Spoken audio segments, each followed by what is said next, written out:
안녕하세요. 예쁜 딸을 키우고 있는 40대 초반 여자입니다. 작년 이맘때 겪었던 충격적인 일이 떠올라 사연을 쓰게 됐어요. 저한테는 세상에 그 무엇과도 바꿀 수 없는 소중한 여동생이 있답니다. 피는 물보다 진하다는 말도 있는데 형제 귀하지 않은 사람이 어디 있겠나 싶으시죠? 제가 이렇게 끔찍하게 생각하는 여동생은 조금 특별한 동생이거든요. 바로 제 아가씨랍니다. 결혼 후 가장 좋은 점을 꼽으라면 저는 단연코 친동생 같은 아가씨가 생겼다는 점이에요. 원래 저는 위로 오빠만 있고 집안에서는 막내였죠. 그래서 저는 늘 주변의 자매인 친구들을 부러워했습니다. 자매는 왠지 피를 나눈 평생의 단짝 같은 느낌이랄까요? 저와 아가씨가 이렇게 지내기까지 우여곡절이 참 많았어요. 그래서 저는 아픈 기억은 이제 가슴에 묻어두려고 사연을 쓰게 됐습니다. 제가 아가씨를 만나기 전 저는 소개로 남편을 만나게 됐어요. 처음 남편을 봤을 때 사람이 참 순하고 착한 사람이라는 느낌이 들었습니다. 무슨 말을 해도 허허 하면서 웃는 남편 표정을 보는데 왠지 편안한 느낌이 들었어요. 그리고 왠지 이 남자 놓치면 안 될 것 같다는 생각이 들어서 먼저 데이트 신청을 했었죠. 그러다가 밥정이 들었는지 연애를 하게 됐고 남편의 청혼으로 결혼을 준비하게 됐었답니다. 그런데 평범했던 저희 집안과 달리 남편한테는 가족에 대한 아픔이 있었어요. 남편은 7살 때 아버지를 먼저 떠나보내고 25살 때 사고로 어머니까지 보내야만 했던 겁니다. 더 슬펐던 건 남편과 7살 차이가 났던 아가씨는 아버지 품에 제대로 안겨보지도 못했다는 사실이었죠. 전해 들으면서도 참 많이 울었던 기억이 나네요. 하지만 남편은 이런 자신의 처지가 마음에 걸렸는지 저희 집에 인사 가기 전 떨리는 목소리로 저에게 이런 말을 했습니다. 있잖아, 장인어른이랑 장모님이 날 마음에 안 들어 하시면 어떡하지? 부모 없는 자식이라고 삐딱하게 보는 사람들도 많잖아. 괜히 걱정되고 그러네. 우리 부모님들 그럴 분들 아니야. 오빠가 진정성만 하나만 잘 보여주면 다 좋게 봐주실 거야. 부모님을 뵙기도 전에 한껏 의기소침해진 남편을 보니까 마음이 짠했어요. 그래서 남편에게 걱정하지 말라면서 응원을 했죠. 그랬더니 그날 남편은 제 응원 덕분인지 부모님을 보자마자 무릎을 털썩 꿇더니 큰 소리로 이렇게 말하는 겁니다. 아버님, 어머님, 저 유정이 많이 사랑하고 아낍니다. 비록 부모님도 없고 가진 것도 별로 없지만 정말 평생 배신하지 않고 행복하게 해줄 자신 있어요. 별 볼 일 없는 사이로 보이시겠지만 든든한 사이가 될 수 있게 평생 노력하겠습니다. 남편이 대뜸 무릎을 꿇더니 두 주먹까지 불끈 쥐고 말하는 걸 보자 아버지는 갑자기 호탕한 웃음을 터뜨리며 말하셨어요. 자네 어디 전쟁터라도 나가는 거야? 우린 다른 거 없네. 그냥 우리 유정이 사랑해주는 그 마음 하나면 됐어. 평생 아껴주고 사랑해준다는데 우리야 고맙지. 그리고 부모님께서 이 땅에 소중한 자식을 낳아주고 가셨는데 뵌 적 없어도 참 감사하네. 우리한테 너무 그러지 마. 앞으로 자네가 우리 사위이자 아들인데 가깝게 지내야지. 안 그런가? 믿어주셔서 감사합니다. 절대 이 믿음 배반하지 않고 잘 살겠습니다. 아버지는 어느새 눈물까지 글썽이는 남편을 꼭 안아주셨어요. 그 모습을 보는데 이런 게 가족이구나 싶은 생각까지 들었네요. 그렇게 저는 남편과 가족들의 축복 속에 결혼식을 올릴 수 있었죠. 그 중에서도 특히 저희 결혼을 축하해준 사람이 아가씨였네요. 어찌나 성격도 싹싹하고 애교 많은 성격인지 처음 봤을 때도 오래 본 사이 같았습니다. 친하게 지내자던 아가씨는 정말 그 후로 저희 집에 자주 놀러 왔어요. 워낙 애교 있는 성격이라 그런지 불편한 것도 없었죠. 게다가 성격도 털털해서 제가 뭘 해줘도 다 좋아했었습니다. 특히 신혼초 때는 요리를 하다가 음식을 망치기 일쑤였는데 그때 당황한 저를 도와주면서 이런 장난도 쳤어요.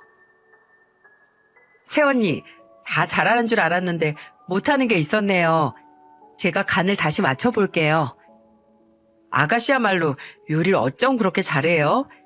나보다 한참 어린데 요리만 보면 나보다도 언니 같아요.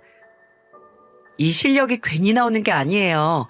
이게 다 자식들만 남겨두고 먼저 간 엄마 덕분에 생긴 능력이랄까요? 네? 아, 그런 뜻은 아니었는데 미안해요. 장난이에요, 장난. 하려고 하다 보면 다 늘어요. 너무 쉬워서 새언니도 금방 뚝딱뚝딱 하게 될 거예요. 아가씨는 능청스러운 장난도 잘 쳤는데 가끔 제가 당황스러울 정도였답니다. 홀몸일 때도 이렇게 친절한데 임신했을 때는 어땠는 줄 아시나요? 결혼하고 얼마 지나 임신했을 때는 아가씨가 저 몰래 남편이랑 파티까지 준비해줬다니까요. 퇴근하고 와보니까 식탁에 케이크와 함께 아기 신발이 올려져 있는 게 보였죠. 놀라서 제가 물어보니까 아가씨는 별거 아니라는 듯 이렇게 말했습니다. 언니, 임신했다고 하길래 제가 오빠 꼬셔서 언니 몰래 파티하자고 했어요. 어때요? 마음에 들어요? 이런 거 정말 해보고 싶었어요. 좋고 말고요. 근데 아직 임신 초기인데 애기 신발에 베네 쪼그리까지 다 준비해온 거예요? 아, 그게 임신 초기에 애기 신발이랑 베네 쪼그리 사두면 건강한 아이가 태어난대요. 그래서 우리 조카 건강하게 잘 태어나라고 사온 거예요. 잘 보이는 곳에 올려둬요. 아가씨, 진짜 고마워요. 나중에 아가씨 시집가면 이거 다 기억했다가 나도 다 챙겨줄게요. 저는 아가씨의 마음이 참 고마웠어요. 사람이 생각은 쉬워도 실천하기까지는 참 어렵지 않습니까? 간호사로 일하느라 바쁘고 피곤할 텐데도 꼭 이렇게 챙겨주는 게 고마웠죠. 그런데 그때 아가씨가 제게 섭섭한 목소리로 이런 말을 했습니다. 근데 새언니는 언제까지 나한테 존댓말해요? 우리 이제 친해진 거 아니었어요? 계속 존댓말하니까 저한테 선 긋는 것 같아서 좀 서운해요. 제가 선을 그어요? 아니에요. 아직 말이 편하게 안 나와서 그래요.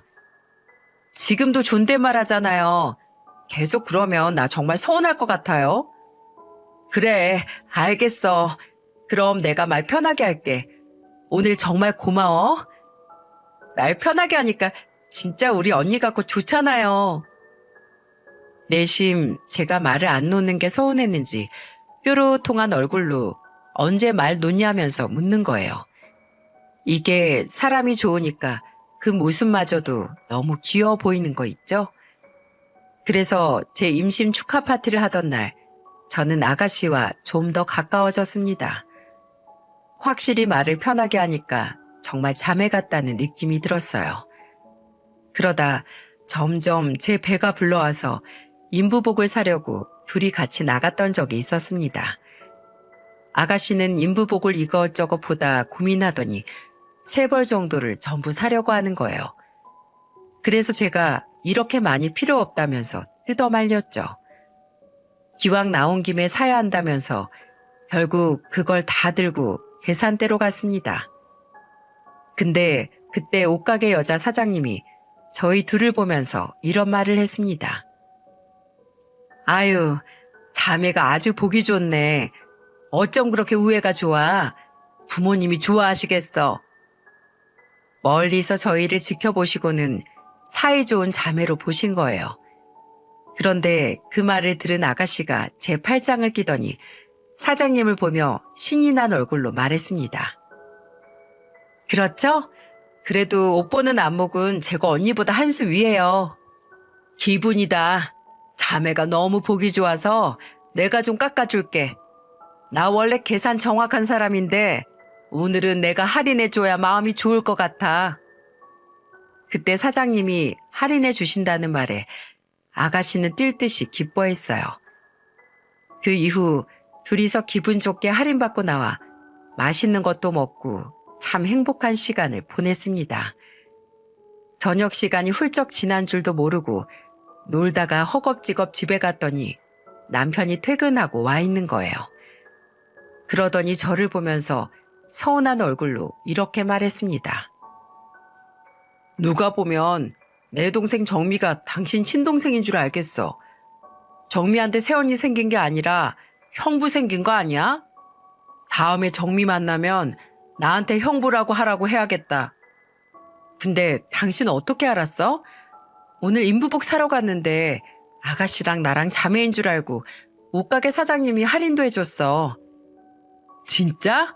와, 내가 진짜 형부였어? 둘이 잘 지내니까 내가 다 좋다. 고마워. 나는 친오빠여도 속내 털기 힘든데 당신한테는 편한가 봐. 남편은 제가 아가씨와 잘 지내는 걸 좋아했어요. 정말 자기가 형부가 아닐까 싶다면서 투덜거리기도 했죠. 그런데 아가씨가 저한테만 잘하는 사람이 아니었다니까요. 제가 남편과 명절이라 친정에 가야 했는데 그때 저희 집에 와서 한우고기를 주는 겁니다. 그러면서 제게 이렇게 말했어요. 새언니, 이거 한우고기예요. 친정 갈 때 가져가요. 이게 뭐야? 아니 이걸 왜 날 주는 거야? 그래도 명절인데 시댁에서 챙겨주는 게 있어야죠. 원래 저랑 오빠가 각자 엄마 역할, 아빠 역할 하면서 둘이 살았어요. 그러니까 나는 엄마처럼 새언니 친정 갈 때 빈손으로 가지 말라고 이렇게 챙겨주는 거예요.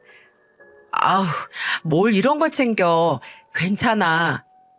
가져가요. 어차피 나 시집 가면 그땐 이렇게 하지도 못해요. 저는 아가씨가 직접 준비했다면서 건네는 한우고기를 받고 어안이 벙벙했어요. 부모님 먼저 떠나보내고 둘이서 의지하고 살았기 때문에 이런 부분까지 전부 챙기고 싶었나 봅니다. 정말 남매 간의 우애 보기 좋지 않습니까? 친정에 한우고기를 들고 가니까 엄마는 놀란 얼굴로 저를 보며 말했어요. 사돈 처녀가 이렇게 속이 깊어. 우리가 이 귀한 걸 어떻게 받아? 그러자 남편은 멋쩍은 표정으로 엄마를 보며 말했죠. 장모님, 그냥 편하게 받아주세요. 아유, 사돈 처녀한테 잘 먹겠다고 꼭 좀 전해줘. 그리고 갈 때 내가 음식 좀 싸줄 테니까 사돈 처녀 갖다 주고. 아버지는 옆에서 엄마를 보면서 넉넉하게 챙기라면서 호들갑이었어요. 가족들이 그때 아가씨 마음 씀씀이에 감동해서 훈훈한 명절을 보냈죠. 아버지는 저를 보면서 이런 말씀까지 하셨습니다. 이래서 결혼은 사람을 보고 해야 되는 거야. 사돈처녀 성품이 참 보기 좋네. 우리 딸이 시집은 참 잘 갔어. 저는 그때 아버지 말이 왜 그렇게 가슴 한켠이 찡했는지 모르겠네요. 아버지가 느낀 걸 저는 결혼 생활 내내 느끼고 있었죠. 저는 그때 그 어떤 재벌집도 부럽지 않을 만큼 충분히 행복했습니다. 여기까지만 들어도 제 결혼 생활 부족함 없이 참 행복해 보이지 않습니까? 스스로 생각해봐도 제 인생에서 가장 잘한 게 결혼 같다니까요.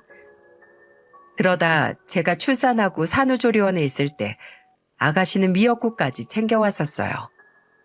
첫째 낳고 육아로 힘들 때도 늘 아가씨가 옆에서 많이 도와줬어요. 특히 육아로 한창 지쳐있을 때 아가씨는 저한테 단비 같았죠. 그러다 문득 궁금해서 아가씨와 둘이 있을 때 넌지시 물어봤습니다. 근데 가만 생각해보니까 연애한다는 말을 못 들어본 것 같은데 남자친구 있는데 숨기는 거 아니야? 있었으면 내가 사진까지 가져와서 세연이한테 제일 먼저 말했을걸요? 정말? 근데 얼굴도 예쁘고 키도 크고 내가 남자였으면 진작에 데려갔을 텐데 남자들이 보는 눈이 없네. 만나자고 쫓아다니는 남자는 있을 것 같은데? 에이, 쫓아다니는 남자야 많죠. 같은 병원에서 일하는 의사도 있었어요. 의사? 근데 왜 안 만나? 당장 만나야지. 학벌부터 집안까지 차이 나는 게 한두 개뿐이어야 만나죠. 같은 병원에서 일한다는 거 말고는 전부 다르니까 못 만나겠더라고요. 아가씨는 누가 봐도 예쁜 외모에 키도 커서 인기가 많았어요. 그런데 제가 결혼하고 2년이 되도록 아가씨가 연애한다는 소리를 들어본 적이 없었죠. 그래서 물어보니까 아가씨는 알아서 다 만난다면서 걱정 말라는 거예요. 이렇게 좋은 사람을 왜 남자들이 못 알아보는지 제가 동네방네 우리 아가씨 진국이라고 소문내고 싶은 심정이었답니다. 너무 칭찬 일색이라서 가족이라 팔은 안으로 굽는 거 아니냐고 하실지도 모르겠네요. 그런데 아가씨는 원래 본성이 섬세하고 꼼꼼해서 주변을 잘 챙기는 사람 중 하나였습니다. 병원에서도 평판이 얼마나 좋았는지 몰라요. 결혼하고 애 낳고 살다 보면 결혼 기념일이 언제인지 까먹지 않나요? 그런데 아가씨는 저도 까먹고 있던 제 결혼 기념일에 백화점 상품권을 건네면서 말을 했어요. 새언니, 이거 받아요. 이게 뭐예요? 백화점 상품권? 오늘 결혼 기념일이잖아요. 내가 유일한 동생인데 이 정도는 해줘야죠. 뭐야, 돈도 없을 텐데 이런 걸 왜 챙겨? 그냥 가져가. 난 또 무슨 날인가 했네. 언니는 내 정신적인 지주예요. 우리 오빠 장가 가면 나 혼자 남아서 외롭게 지낼 줄 알았는데 언니 덕분에 나 매일매일 행복해요. 이게 가족이구나 한다니까요. 그러니까 내 성의 꼭 받아요. 아가씨는 저한테 고맙다면서 제 손에 백화점 상품권을 쥐어주는 게 아니겠어요? 그러면서 조카 봐주겠다고 남편이랑 둘이 데이트하고 오라면서 등을 떠미는 겁니다. 진짜 괜찮다고 해도 아가씨는 남편을 나무라면서 말했어요. 오빠, 결혼기념일에 뭐 하는 거야? 얼른 세연이랑 나가서 오랜만에 둘이 데이트하고 와. 내가 애기 보고 있을 테니까 여기는 걱정 말고 다녀와. 그때 아가씨 덕분에 남편과 둘이 오랜만에 결혼기념일을 핑계로 즐거운 데이트도 할 수 있었네요. 제가 봐도 빠질 거 없는 아가씨였는데 30이 넘을 때까지도 결혼을 안 하고 있었습니다. 정말 혼자 살려는 건가 싶었는데 시간이 지나 아가씨가 35이 되던 해 기쁜 소식을 전해줬어요. 그동안 결혼을 전제로 진지하게 만나던 사람이 있었다고 인사를 온다는 소식이었죠. 드디어 때가 됐구나 싶어서 저는 언제든 환영이라고 아가씨한테 말했어요. 대체 아가씨는 어떤 남자와 결혼하게 될까 궁금했는데 드디어 본다는 생각에 설레기까지 했습니다. 들어보니까 아가씨 말로는 프랜차이즈 사업을 하는 집안 아들이었어요. 그 중에서도 프랜차이즈 매장 관리나 본사 계약 담당 업무를 하고 있다고 했죠. 그렇게 처음 인사를 오던 날, 첫인상은 참 단정한 게 꼭 모범생 같은 느낌이었습니다. 어색한 인사를 나누고 대화를 하는데 순간 이 사람 뭐지? 싶은 생각이 들었어요. 태어나서 말을 그렇게 많이 하는 사람도 처음 봤지만 처음부터 끝까지 이상한 말을 하는 거 있죠?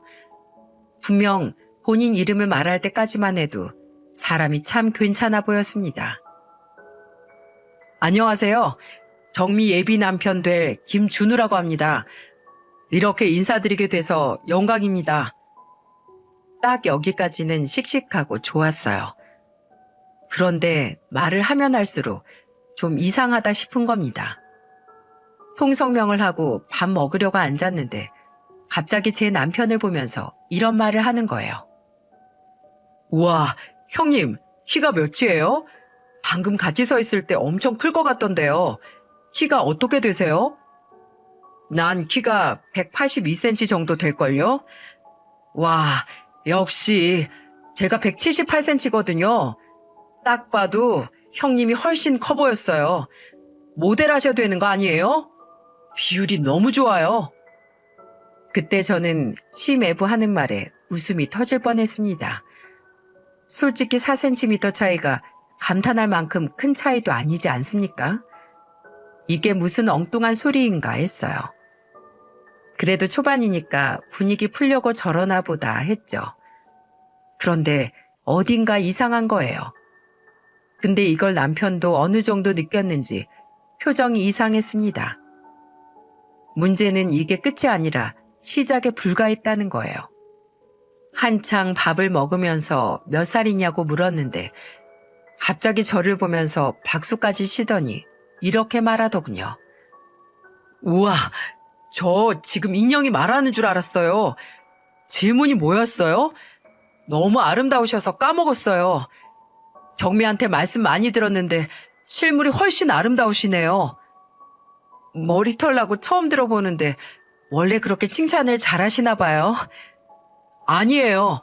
저 진짜 빈말 못하는 성격인데 진짜 너무 아름다우셔서 하는 말이에요. 객관적으로 제가 생각해도 저는 그렇게 감탄할 정도로 예쁜 얼굴이 아니에요. 그 정도로 예뻤으면 연예인 했지 중소기업 격리로 일하겠습니까? 그래도 이빨린 말이라도 누가 저렇게까지 칭찬해 주니까 민망하면서도 내심 좋았어요. 그래서 아가씨도 이런 거에 넘어갔나 싶었습니다. 그런데 꼭 저렇게 방정맞은 사람들이 말로 사고를 치지 않습니까? 그때 심애부가 한창 입에 발린 소리를 하면서 분위기를 띄우는데 갑자기 어린 딸이 소리를 듣고 깼는지 울기 시작했어요. 애기 울음소리가 들리자 심애부가 뭐라고 했는 줄 아십니까? 또 막 호들갑을 떨면서 이렇게 말했어요. 울음소리가 우렁찬 게 이렇게 듣기만 해도 장군감이네요. 역시 떡잎만 봐도 안다는 말이 이럴 때 쓰는 말이에요. 아가씨 조카가 딸이라는 말을 못 들었는지 대뜸 장군감이라는 겁니다. 그때 남편은 장군감이라는 말을 듣고 어이가 없었는지 웃고 있는 거예요. 저는 우는 딸을 안고 달래면서 주방으로 갔습니다. 그리고 심애부한테 딸을 보여주면서 이렇게 말했어요. 장군 아니고 예쁜 공주님이에요. 아, 맞다. 제가 헷갈렸나 봐요. 아기가 아주 건강하게 우네요. 아마 또래 중에 제일 건강할 것 같아요. 요즘 건강이 최고잖아요. 심애부는 당황했는지 말을 얼버무리면서 해명했습니다. 그러더니 그 이후부터는 이제 칭찬할 걸 못 찾았는지 밥을 다 먹은 뒤 남편과 술을 한잔하면서 이상한 질문을 했어요. 보통 처음 본 사이에는 정치 관련 질문 잘 안 하지 않나요? 근데 그날 심애부는 제 남편에게 이런 질문을 하고 있는 거예요.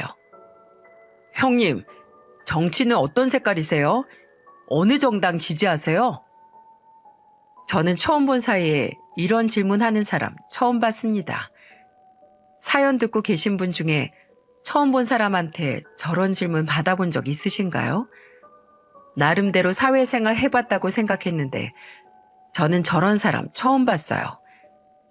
그런데 정치 질문을 던진 이후부터 심애부가 하는 말이 전부 다 어딘가 이상했습니다. 둘이 술을 꽤 마셨는지 한두 병 정도 옆에 있더군요.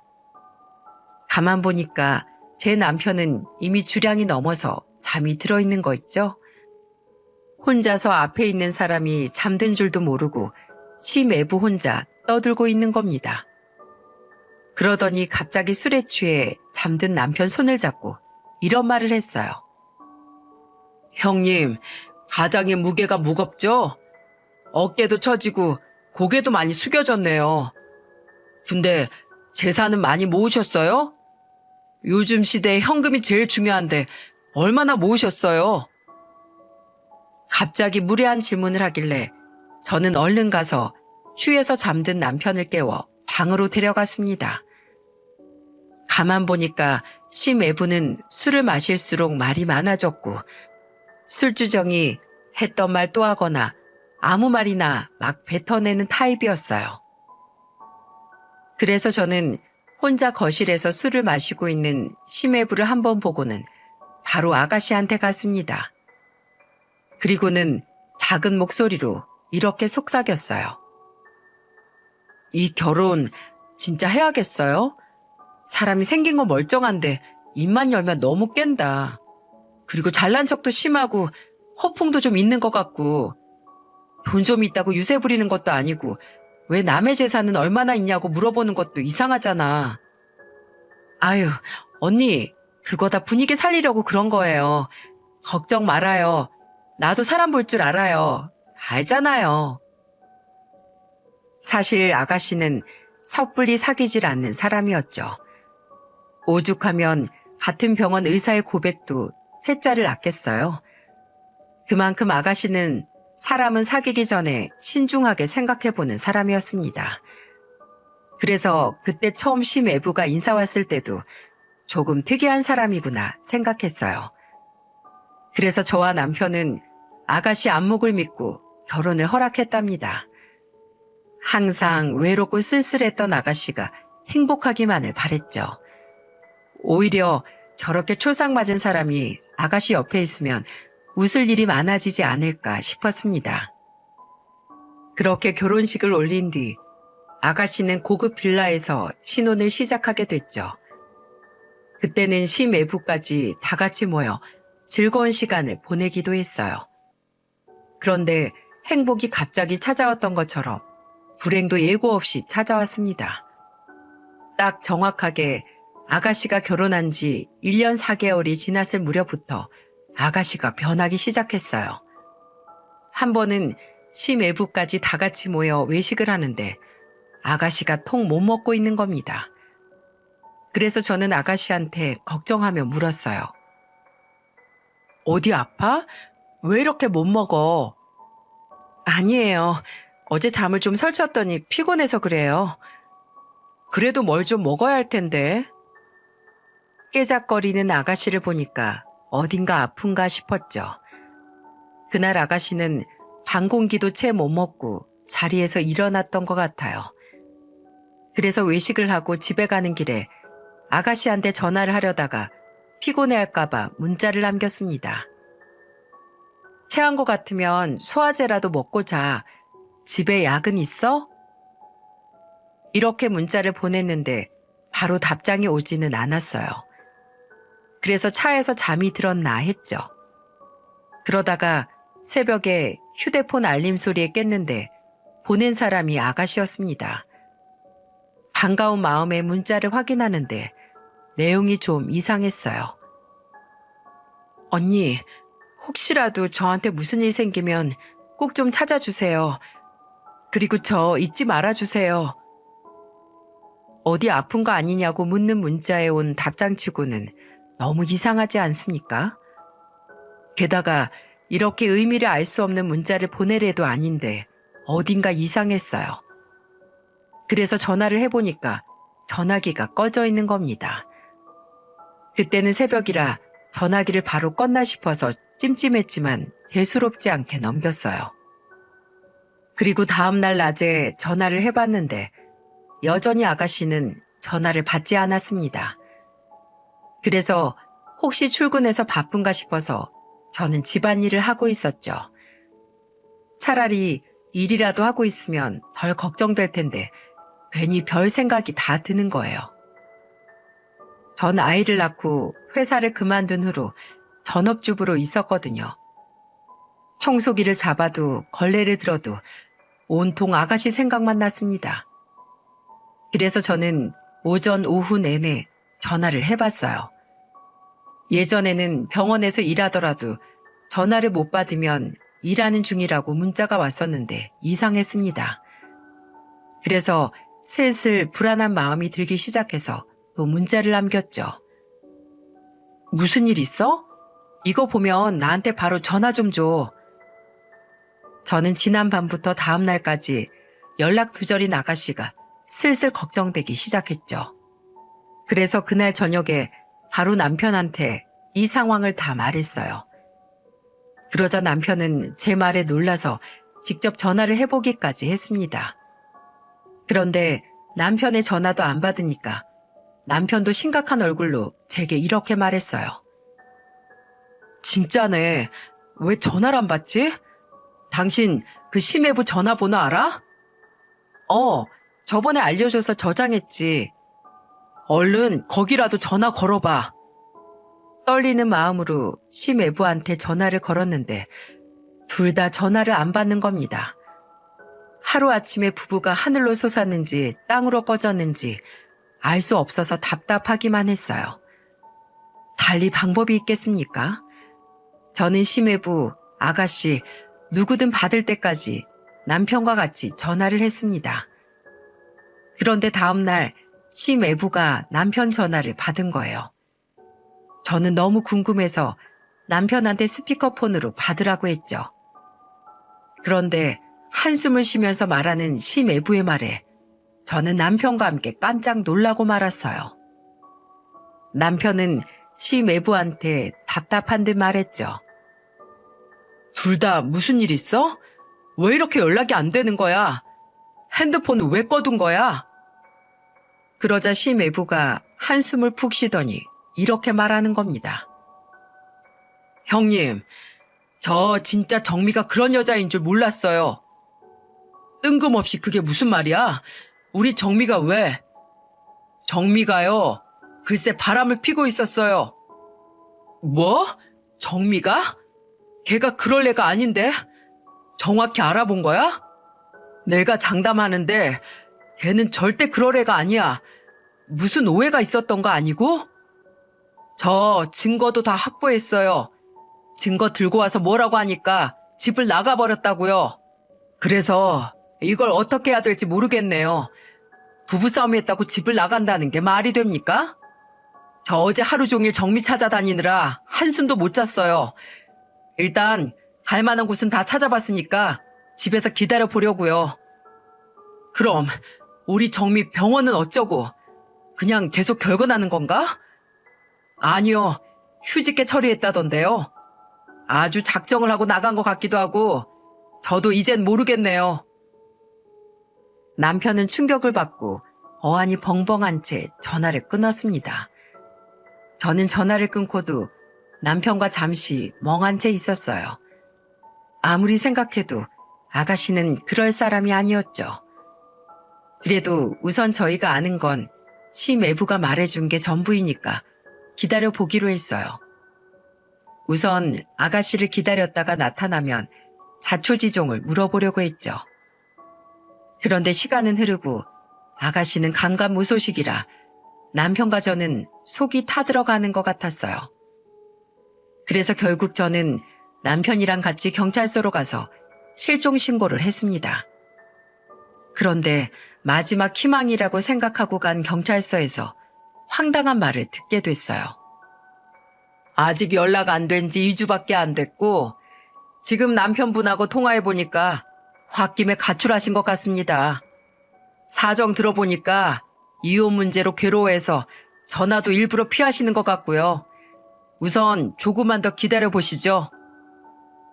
저는 경찰의 말에 너무 황당했습니다.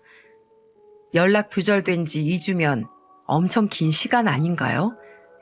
아직 2주밖에 안 됐으니까 기다려보자니 정말 화가 났어요. 지금 경찰이 남의 집 일이라고 강 건너 불구경하는 것도 아니고 뭐 하는 거냐고 따지고 싶었죠. 그때 남편이 저를 말리면서 심외부와 있던 자세한 내막을 모르니 우리는 지금 할 수 있는 게 없다는 거였어요. 아무것도 할 수 없다는 말에 저는 답답해서 눈물을 쏟았습니다. 그렇게 저는 그날 답답한 마음에 눈물만 흘리다 잠에 들었어요. 그런데 평소 꿈을 잘 꾸지 않던 제가 이상한 꿈을 하나 꿨는데 뜬금없이 아가씨가 나오는 꿈이었죠. 누군가 얼굴을 감싸고 서럽게 울고 있길래 다가갔는데 아가씨였어요. 저는 너무 놀라서 우는 아가씨를 보며 무슨 일이냐고 물었습니다. 그러자 아가씨는 저를 보고 울먹이면서 말했어요. 언니, 저 좀 구해주세요. 지옥 같은 곳에서 벗어나고 싶어요. 저 너무 힘들어요. 저 버리지 말고 제발 저 좀 꺼내주세요. 정말 지옥 같아요. 그때 저는 아가씨 이름을 부르면서 꿈에서 깼습니다. 그런데 정말 이상한 꿈이었어요. 게다가 너무 생생해서 금방이라도 옆에서 아가씨가 울다 간 것 같았죠. 그 순간 저는 더 이상 시 매부 말만 듣고 가만히 있으면 안 되겠다고 생각했습니다. 그래서 자고 있던 남편을 깨워서 다급하게 말했어요. 여보, 아가씨 내가 찾아봐야겠어. 우리 이렇게 기다리지 말고 직접 찾자. 분명 뭔가 있어. 100번을 생각해봐도 아가씨는 바람필 사람이 아니잖아. 시매부라도 감시하자. 저는 남편한테 아무리 생각해도 이상하다고 직접 찾자고 제안했습니다. 그러자 남편도 제 말에 동의하고 같이 찾아보기로 했어요. 그래서 제가 생각해낸 방법은 딸이 어린이집에 가는 시간에 아가씨가 살던 고급 빌라 앞에서 잠복하는 일이었어요. 어설퍼도 치밀하게 준비했어요. 남편 친구 경찰을 빌려서 근처에 세워두고 그곳에서 먹고 자고 했죠. 처음에는 제가 회사를 안 다니니까 혼자서 잠복을 하고 있었어요. 그러다 힘들어서 퇴근하는 남편과 교대로 잠복을 했습니다. 들으시는 분들은 무식하다 하시겠지만 어쩔 수가 없었어요. 경찰도 기다려보라는 말만 하고 있고 시매부의 말은 더 이상 신뢰할 수가 없었으니까요. 여러분들이 이런 상황이라면 어떻게 하셨을 것 같으신가요? 그렇게 잠복 5일째 드디어 아가씨가 지내던 고급 빌라 앞에서 움직임이 포착되기 시작했어요. 그런데 정말 뜬금없이 고급 빌라 앞에 구급차가 멈춰서는 게 아니겠어요? 그런데 구급차에서 내린 남자들이 빌라로 급히 뛰어들어가더니 끌고 내려온 사람은 바로 아가씨였습니다. 모자에 선글라스까지 썼지만 키로 보나 긴 머리로 보나 영락없는 아가씨였죠. 그리고 꽤 긴 시간 같이 지냈는데 제가 아가씨를 몰라보겠습니까? 하필 남편도 없을 때 벌어진 일이라 저는 구급차에 강제로 태워지는 아가씨를 보자마자 경찰서에 바로 신고했습니다. 누가 봐도 멀쩡한 사람을 강제로 구급차에 태우는 모습이었죠. 저는 그때 신고를 하고 경찰과 통화를 하면서 구급차를 따라가기 시작했어요. 지금 땡땡 빌라에서 어떤 남자들이 여자를 납치했어요. 제가 지금 구급차를 따라가고 있거든요. 수상한 남자들이 구급차에 여자를 납치했나요? 네, 맞아요. 제가 지금 쫓아가고 있는데 빨리 이쪽으로 오세요. 지금 고속도로 탔고요. 차 번호판도 불러드릴게요. 저는 놀란 가슴 진정하며 차 번호를 경찰에 알렸습니다. 그리고 어디로 가고 있는지 실시간으로 말했죠. 일단 차량 번호를 알려주고 나니까 경찰도 어느 방향으로 가고 있는지 대략 알아챈 것 같았어요. 저는 계속해서 위치를 알려주며 따라붙었습니다. 그렇게 한참을 수상한 구급차를 따라 도착한 곳에 있는 건물을 보고 저는 너무 놀라서 입을 다물 수가 없었어요. 바로 그곳에는 정신병원이 있었던 겁니다. 주변이 조용해서 여기서 누가 무슨 일이 나도 모르겠다 싶을 만큼 한적한 곳이었죠. 그때 구급차 문이 열리고 낯선 남자들은 아가씨를 끌어내렸습니다. 아가씨는 격렬하게 저항하며 소리쳤어요. 이건 놔! 야! 내 몸에 손 떼라고! 그리고 그때 아가씨가 온몸을 비틀며 저항하다 모자와 선글라스가 벗겨졌어요. 얼굴을 보니 아가씨였습니다. 그동안 시매부는 아가씨가 집을 나갔다더니 집에 있던 거였어요. 그리고 그때 경찰도 딱 도착했고 납치 사건이라 그런지 지구대 대원이 아니라 형사들이 온 것 같았어요. 저는 형사들을 보자마자 떨리는 손으로 구급차 방향을 손짓하며 말했습니다. 형사님들, 여기요. 여기에요. 지금 차에서 내려서 저 병원으로 들어갔어요. 안녕하세요. 신고자 분이세요? 네, 저 맞아요. 그리고 지금 납치된 사람, 저의 아가씨예요. 다급한 목소리로 말하자 형사들은 병원으로 뛰어갔습니다. 전 그 뒤를 같이 뛰어들어갔고 다행스럽게 아직 병원 로비에서 실랑이를 하고 있더군요. 그때 저는 아가씨를 보고 온 힘을 다해 불렀습니다. 아가씨, 정미야! 저도 모르게 이름까지 불렀고 제 목소리를 들은 아가씨는 온 힘을 다해서 옆에 있던 남자들을 뿌리치고 나왔어요. 그리고 형사들을 본 수상한 남자들은 달아나려다가 형사들에게 다 잡히고 말았죠. 그리고 한 형사가 그 남자들을 보며 말했습니다. 당신들한테 김정미 환자 강제로 이송하라고 지시한 사람 누굽니까? 아가씨를 납치할 때는 그렇게 행동대장 같던 사람들이 서로 눈치만 살살 보고 있는 거예요. 그때 담당 의사로 보이는 사람이 차트를 들고 내려오는 것 같았습니다. 그러자 형사는 다시 한번 협박에 가까운 말을 했죠. 당신들 납치 감금으로 긴급 체포하겠습니다. 지금부터 묵비권을 행사할 수 있으며 변호사를 선임할 수 있는 권리가 있고 지금부터 하는 모든 말은 법정에서 불리하게 작용할 수 있습니다. 영화 장면처럼 형사들은 담당 의사와 수상한 남자들을 전부 수갑 채워 경찰차에 태웠습니다. 그리고 또 다른 형사분이 아가씨를 피해자, 저를 목격자로 같이 가야 된다고 안내를 해줬어요. 저희도 경찰차에 탄 채 경찰서로 가고 있었죠. 놀라서 몸을 떨고 있는 아가씨를 안아줬어요. 그러자 아가씨가 나지막히 저를 부르기 시작했고요. 언니. 그래, 정미야. 언니야. 이제 괜찮아. 언니가 여기 있을게. 너무 슬퍼서 서로를 끌어안고 하염없이 울었습니다. 한참을 울었더니 경찰서에 도착해 있었어요. 그날 저는 아가씨의 진술을 듣고 정말 등골이 다 서늘했습니다. 진짜 당장이라도 심외부를 찾아가서 머리통이라도 날려버리고 싶었죠. 알고 보니까 담당 의사는 심외부한테 뒷돈을 받고 허위 진단서를 작성했던 거였습니다. 그래서 아가씨를 정신병 환자 취급을 하고 입원시키려던 거였어요. 그리고 이어지는 아가씨의 진술은 정말 믿기 힘든 일들이었죠. 저는 진술하는 내내 불안해하는 아가씨 옆에 있었어요. 아가씨는 제 손을 잡고 하나씩 말하기 시작했습니다. 결혼하고 1년쯤 지나니까 저를 때리기 시작했어요. 그리고 매일같이 술만 먹으면 욕도 퍼부었어요. 근본 없는 연이라고 하면서 저 같은 건 죽어야 한대요. 그러다 바람까지 피고 있는 걸 알고 제가 이혼을 하자고 했더니 혹행이 더 심해졌어요. 그럼 정확히 피해자분은 언제 감금되신 겁니까?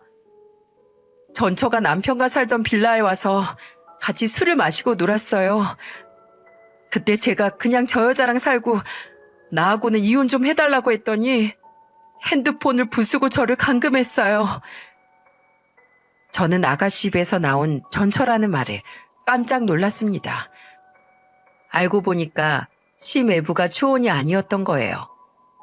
이거 완전 사기 결혼 아닙니까? 사기 결혼도 모자라서 외도의 폭행까지 그야말로 쓰레기 종합 세트였던 거예요. 그런데 진술을 들어보니까 심외부는 전처를 집안까지 불러 아가씨를 조롱하기까지 했었죠.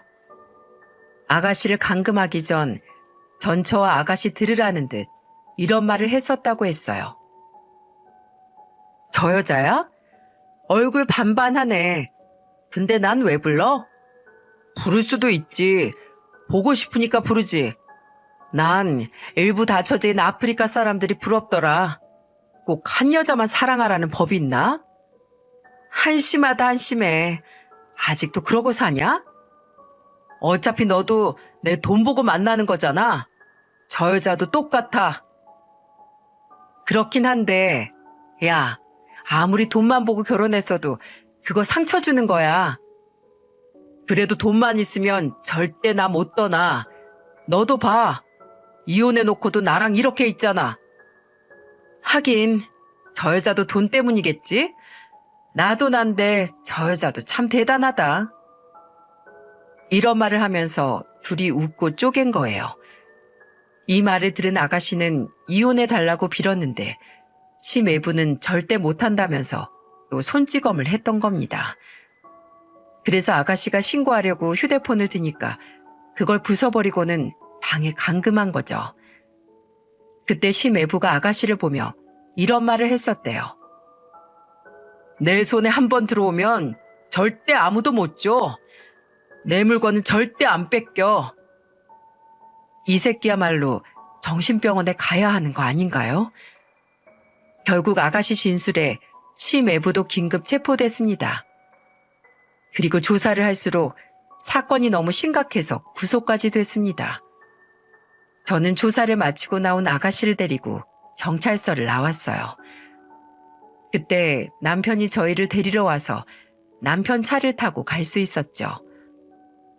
남편은 집에 오자마자 아가씨를 꼭 안아주며 말했습니다. 오빠가 미안해. 정말 미안하다. 그런데 다음 날 아가씨 시댁에서 온 거예요. 그런데 왜 왔는 줄 아십니까? 사과하러 왔다 해도 용서할까 말까 고민할 판에 저희한테 다짜고짜 합의를 해달라네요. 글쎄 엄마라는 인간이 아들 잘못 키웠으면 사과부터 해야지. 저를 붙들고 이런 말을 하더군요. 자식 키운다면서요. 같은 엄마로서 자식이 교도소 갈 위기라고 생각해 봐요. 제 자식이 왜 교도소에 갈 생각을 해요? 내 딸은 그런 미친 또라이로 안 키울 거예요. 아줌마도 가요. 절대 합의 없으니까 가시라고요. 문전박대하면서 쫓아내니까 다음 날 시부까지 와서는 빌더라고요. 저는 마침 걸레를 빨고 있어서 걸레 빨던 물을 시부라는 사람 얼굴에 확 부어버렸습니다. 그리고는 다신 오지 말라고 소리쳤어요. 아가씨도 끝까지 처벌을 원했고 심애부는 법의 심판을 받고 지금도 교도소에 수감된 상태랍니다. 정신없이 법적 다툼을 하는 동안 인터넷에는 아가씨 전 시댁이 하던 프랜차이즈에 대한 글이 올라오기 시작했죠. 이제 막 자리 잡기 시작했던 사업이었는데 아들 때문에 망하게 생긴 거예요. 그때 심애부가 아가씨한테 했던 만행이 밝혀지면서 불매운동이 불기 시작했거든요. 진짜 우리나라 입소문이 빨라서 망하는 것도 한순간이더군요. 아들은 교도소에 있고 사업은 망하고 참 그 집 부모들도 나락으로 떨어지니까 그제서야 아들 잘못 키웠구나 실감할 것 같았죠. 비록 아가씨의 결혼 생활은 지옥 같았지만 마지막에 들려온 전 시댁 소식에 아가씨는 잠시나마 옅은 미소를 보여줬어요. 저는 남편과 아가씨를 데리고 같이 살고 있습니다. 혹시나 찾아올까봐 이사까지 갔고요. 그리고 아가씨는 트라우마로 후유증이 심각해 정신과 상담을 받고 있습니다. 처음에는 병원 근처만 가도 힘들어했는데 이제는 제 손을 잡고 같이 잘 들어가요. 정말 드라마보다 더 말도 안 되는 일이 벌어져서 꿈이 아닐까 싶은 생각도 듭니다. 얼마 전에는 안방에서 자고 있는데 베개를 들고 와서 아가씨가 제 옆에 눕더니 이렇게 말하더군요. 언니, 저 버리지 않을 거죠? 악몽 꿨어? 걱정 마. 이 언니가 불구덩이라도 같이 가줄게. 내가 옆에 있을 거니까 아무 걱정하지 마.